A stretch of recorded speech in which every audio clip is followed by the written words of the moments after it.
Primeiro-Ministro Tarumatan Rua Kasurmal o Presidente da República José Manuel Ramos Horta, quinta-feira da der.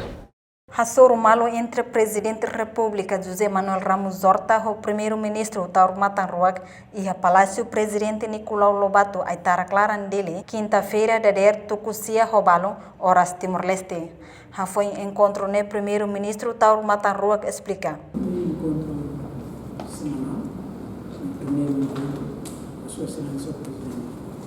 Então, o briefing com Sua Excelência o Presidente, com a segurança, com a atividade do governo, e eu, a mulher do Parlamento, eu tenho para defender grandes opções do plano. Isso é que pode ser até o governo do atual Parlamento. E da marca, o governo utama, que infantilizar o governo no orçamento.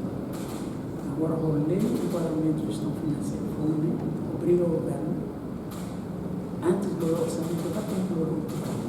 Então, normalmente, o plano acontece em maio. Como a Sua Excelência Presidente, tempo para a Comissão do Parlamento, agora mesmo o governo se apara para o plano. Demanda a Comissão do Parlamento. Apresenta o programa,